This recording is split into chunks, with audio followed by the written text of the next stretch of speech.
मतदाता को भी जनता को भी हमें ध्यान रखना पड़ेगा कि भाई ये लोग क्यों चाह रहे हैं कि बैलेट पेपर से चुनाव हो।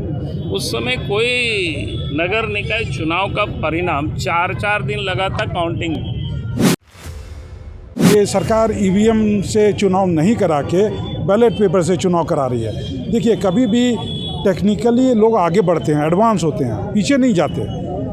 और बैलेट पेपर में धांधली बहुत होगी। और क्यों वो बैलेट पेपर के चुनाव पर वो जोर दे रहे हैं, इसके कारण 2008 से आप सब लोगों ने देखा है। तो एक बार उसको स्मरण कर लीजिए तो आप सबको पता चल जाएगा क्यों ये लोग इस प्रकार के चाह रहे हैं कि फिर बैलेट पेपर।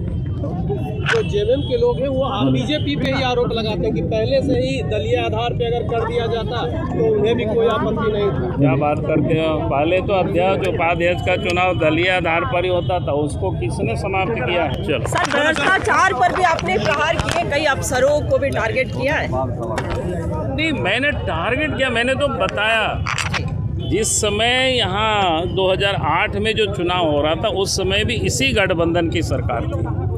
और आज जो प्रदेश के मुख्य सचिव है उस समय यहाँ डीसी हुआ करते थे, आज वो राज्य के मुख्य सचिव हैं और मुख्यमंत्री के भी प्रिंसिपल सचिव है। मैंने तो इतना ही याद कराया और इसलिए मैंने कहा कि मतदाता को भी जनता को भी हमें ध्यान रखना पड़ेगा कि भाई ये लोग क्यों चाह रहे हैं कि बैलेट पेपर से चुनाव हो। उस समय कोई नगर निकाय चुनाव का परिणाम 4-4 दिन लगा था काउंटिंग।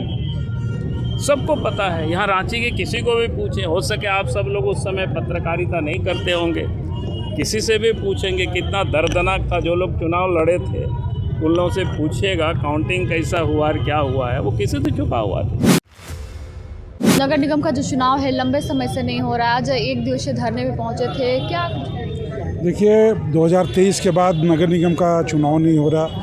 डेवलपमेंट की बहुत सारी जो प्रोग्राम है वो पेंडिंग हो गया है। इससे लोगों को काफ़ी नुकसान हो रहा है।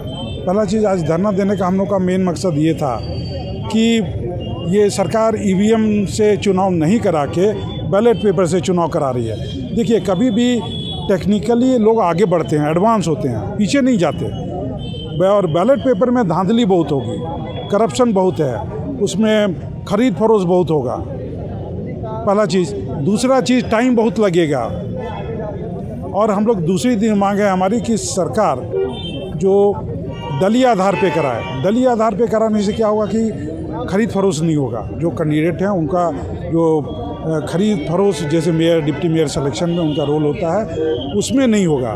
तीसरा, ये सरकार 2023 से पेंडिंग करके रखी है, इसको वो जल्दी से जल्दी डेट दे, इलेक्शन का डेट दे, उसकी तैयारी करे। तो हमारी 3 मांगे हैं, जिसमें सबसे पहले ईवीएम से इलेक्शन होना चाहिए, दूसरा दलीय आधार पे होना चाहिए, तीसरा जल्द से जल्द महीना 2 महीना के अंदर ये इलेक्शन होना चाहिए। नगर निगम का 53 वार्ड है, करीब करीब एक संसदीय क्षेत्र से बड़ा ये वार्ड, ये क्षेत्र है नगर निगम, जिसमें काफ़ी बड़ा बजट होता है।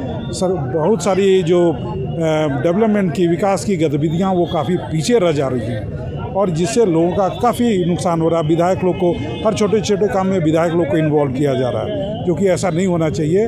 नगर निगम का चुनाव अति शीघ्र होना चाहिए। नागेंद्र मिश्रा, मीडिया प्रभारी हेतु।